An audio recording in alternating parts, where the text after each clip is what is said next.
Assalamualaikum warahmatullahi wabarakatuh.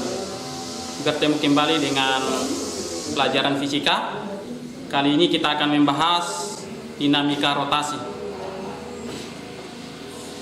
Tujuan pembelajaran pada hari ini adalah mampu mengaplikasikan hukum Newton tentang gerak rotasi dalam berbagai keadaan. Kita akan melihat bagaimana aplikasi dari hukum 2 Newton tentang gerak rotasi pada katrol bergerak.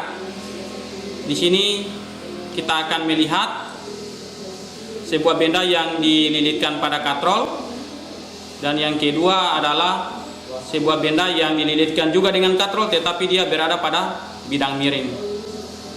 Resultan gaya dapat menyebabkan gerak translasi dan rotasi.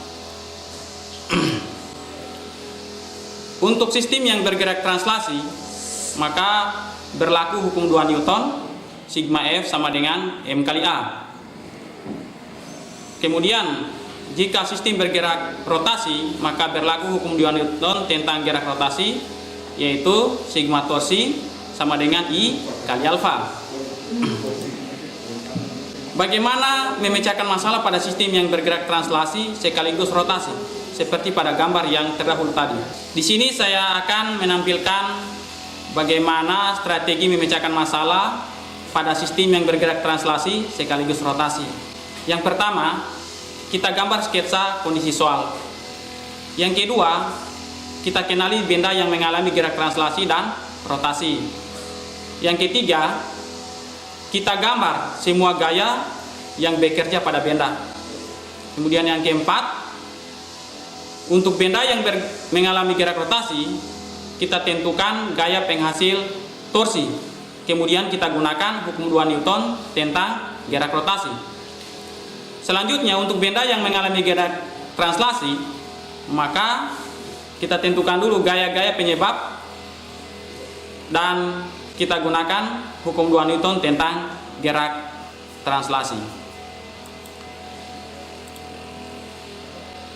Kita punya gambar, ada sebuah benda yang bermassa M, kemudian dihubungkan dengan katrol bergerak dengan massa 2M. Kita akan menganalisa bagaimana aplikasinya dalam dinamika rotasi pada sistem katrol ini. Kita lihat, ada katrol, berarti ada gaya berat katrol. Kita gambar gaya-gayanya. Gaya berat katrol itu 2 mg. Kemudian gaya penyebab gerak rotasi katrol adalah T atau tegangan tali. Selanjutnya, untuk yang bergerak translasi adalah beban. Di sini yang menyebabkan gerak translasi adalah gaya berat beban itu dan gaya tegangan talinya. Kemudian kita analisa dengan menggunakan hukum 2 Newton tentang gerak rotasi dan hukum 2 Newton tentang gerak translasi. Untuk yang bergerak rotasi, kita gunakan hukum 2 Newton tentang gerak rotasi. Sigma torsi sama dengan I kali alfa. Kita dapatkan T sama dengan M kali R kali alfa. Untuk beban yang bergerak translasi, kita gunakan sigma F sama dengan M kali A. Kemudian Mg kurang T sama dengan M kali alfa kali R.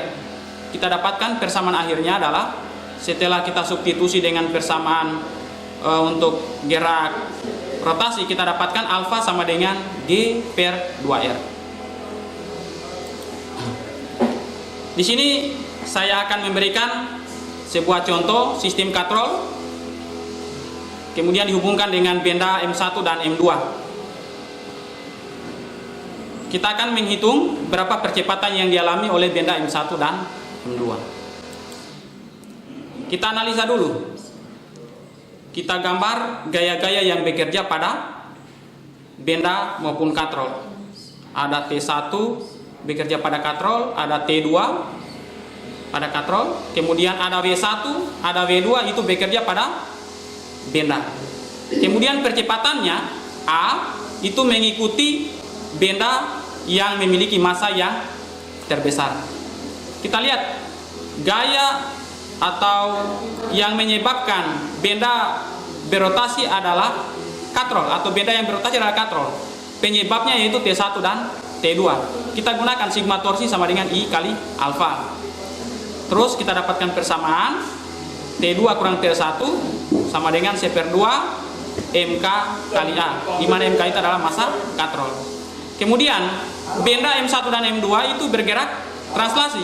Kita gunakan sigma F sama dengan M kali A. Kita dapatkan persamaan lagi V2 kurang V1 kurang T2 tambah T1 sama dengan M2 tambah M1 kali A. Di sini perlu penekanan untuk gaya yang bekerja yang searah dengan percepatan nilainya positif. Yang berlawanan dengan arah percepatan nilainya adalah negatif. Kita dapatkan hasil akhir A sama dengan 4 meter per sekon kuadrat. Atau kita bisa gunakan langsung trik seperti di contoh di bawah ini. Kita tinggal lihat untuk menentukan percepatannya A sama dengan sigma F dibagi dengan sigma M ditambah dengan K kali sigma M. Di sini M besar ini adalah massa benda yang bergerak rotasi. Kita tinggal lihat 60 kurang 20 dibagi dengan 6 tambah 2 ditambah 2, hasilnya adalah 4 meter per sekon kuadrat. Saya kira dengan trik lebih cepat. Kemudian bagaimana pemecahan masalah dinamika rotasi dengan menggunakan hukum kekekalan energi. Jika sebuah benda bergerak translasi maupun bergerak rotasi, maka energi kinetiknya merupakan penjumlahan dari energi kinetik translasi dan energi kinetik rotasi. Sehingga kita dapatkan EK totalnya itu adalah C/2 mv kuadrat ditambah dengan C/2 I omega kuadrat.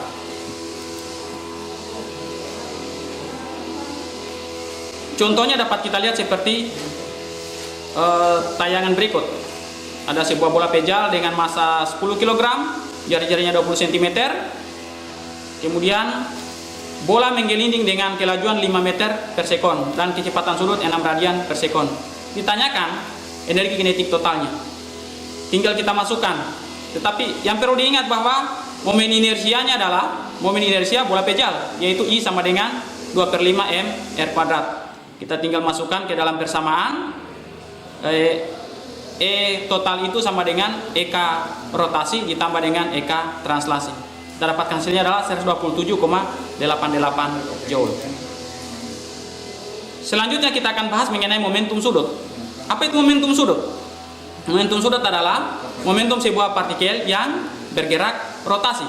Kita rumuskan L sama dengan I kali omega, di mana L itu adalah momentum sudut, I-nya adalah momen inersia, dan omega itu adalah kecepatan sudut.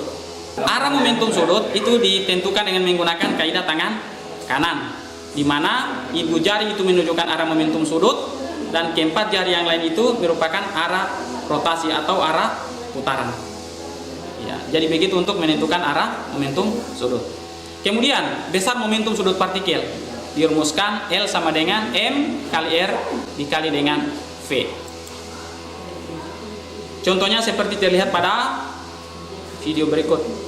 Ya, jadi ada sebuah silinder tipis, kemudian diameternya 120 cm, massanya 20 kg, berotasi melalui pusat sumbunya. Yang ditanyakan adalah berapa momentum sudutnya. Kita cari dulu bagaimana kecepatan sudutnya. Ya, kecepatan sudut itu omega sama dengan 20 rpm atau radian per menit. Kemudian itu diartikan sebagai 20 putaran per 60 sekon. Sehingga kita dapatkan omeganya itu adalah 120 radian per sekon. I-nya adalah mr kuadrat dan L-nya tinggal kita masukkan I kali omega. Kita dapatkan bahwa momentum sudutnya itu adalah 864 kg meter kuadrat per sekon. Bagaimana kaitan antara momentum sudut dengan torsi? Dengan menggunakan penurunan secara diferensial, kita dapatkan torsi sama dengan dl dt. atau merupakan turunan dari fungsi dari momentum sudut. Formulasi hukum kekekalan momentum sudut pada gerak rotasi. Jika torsi sama dengan dl dt sama dengan 0, maka L itu adalah konstan. Maka hukum kekekalan momentum berbunyi, jika tidak ada resultan momen gaya luar yang bekerja pada sistem, dengan kata lain sigma torsi sama dengan 0, maka momentum sudut sistem adalah kekal. Dirumuskan L1 sama dengan L2 atau I1 omega 1 sama dengan I2 omega 2. Ini diaplikasikan pada seorang penari ice skating, di mana kalau dia merentangkan tangannya dengan rentangan yang terbuka, maka kecepatan sudutnya akan berkurang. Sebaliknya jika dia menekuk lengannya, maka kecepatan sudutnya akan bertambah. Sebagai aplikasinya, kita lihat seorang balerina melakukan gerak berputar dengan frekuensi 2 putaran ketika tangannya terentang. Kemudian momen inersianya adalah 5 kg meter kuadrat. Beberapa saat kemudian ia melipat tangannya di depan dada. Akibatnya ia dapat melakukan 3 putaran tiap detik. Kita tentukan momen inersianya. Jadi kita lakukan dengan menggunakan, atau kita selesaikan dengan menggunakan hukum kekekalan momentum sudut. I1 omega 1 sama dengan I2 omega 2. Saya kira untuk pembahasan hari ini cukup sekian, semoga bermanfaat. Saya akhiri. Assalamualaikum warahmatullahi wabarakatuh.